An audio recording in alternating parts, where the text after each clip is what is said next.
দুপার বন্দরে দীর্ঘ 5 কিলোমিটার এলাকা জুড়ে তীব্র পণ্যজটের সৃষ্টি হয়েছে।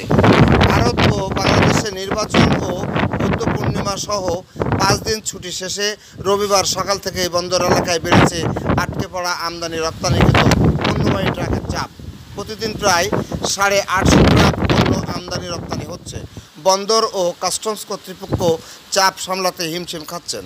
সেখানে আপনারা বেশি বাড়ার কারণে বাংলাদেশের গাড়ি যে মাল আমদানি রপ্তানির জন্য আরো বেশি মাল আসছে, আমদানি রপ্তানি হচ্ছে। এই কারণে এখানে গাড়ি আসছে, জামজাট বাড়ছে। এখন আমরাও এই জামের ভেতর পড়ছি, আমরা দুর্ভোগের কারণে আমরা ছোট ছোট গাড়ি এই জামের ভেতর পড়ছি, আমরা বেরোতে পারছি না। আজকে থেকে সপ্তাহ শুরু রবিবার, এবার আছে 2 দিন বন্ধ ছিল। এই কারণে বাংলাদেশ ট্রাক আসছে, জাম পড়ছে, জামের জন্য আমরা আটকায় পড়ি।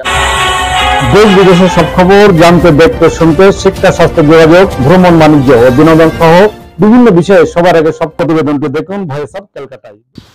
দুপার বন্দর সড়কে প্রায় 5 কিলোমিটার এলাকা জুড়ে তীব্র পণ্য জট।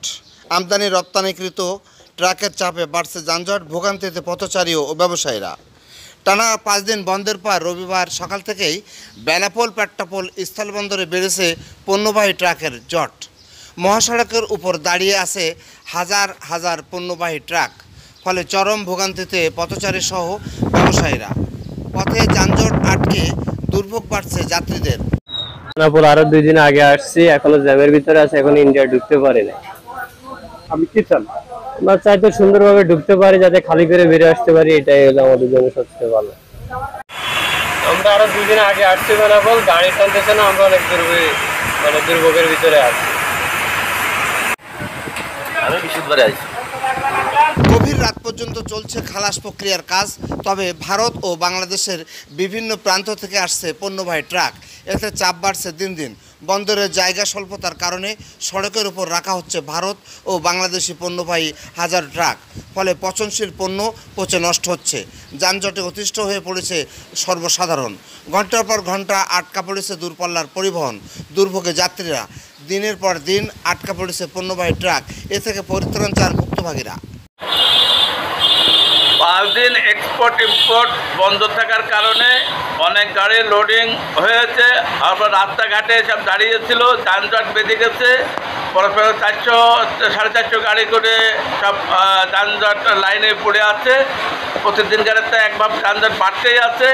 এই যানজট নিরসন করার জন্য একটা উপায় খুঁজে পাওয়ার প্রয়োজন আছে, যাতে আমরা ব্যবসায়ী এবং জনগণ ভালোভাবে নির্বিঘ্নে চলাফেরা করতে পারি। এ বিষয়ে বন্দর পরিচালক রেজাউল করিম জানান, টানা কয়েকদিনের বন্ধের কারণে বেড়েছে ট্রাকের চাপ। তবে ভোগান্তি কমাতে বন্দরের বিভিন্ন এজেন্সি কাজ করছেন। দ্রুত গতিতে চলছে খালাস প্রক্রিয়া। গতির চাপ বাড়ায় হিমশিম খাচ্ছেন বন্দর ও কাস্টমস সংশ্লিষ্টরা। ভারত অংশে ধীর গতির কারণে পণ্য আমদানি রপ্তানি বিলম্ব হচ্ছে বলে জানান বন্দর ব্যবহারকারীরা। এ থেকে সুরাহ কর্তৃপক্ষ চান আন্তরিক হয়ে কাজ করার আহ্বান।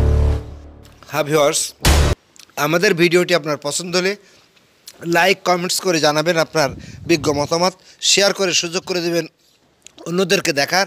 আর চ্যানেলটিতে নতুন হলে আপনি সাবস্ক্রাইব করেন এখনই।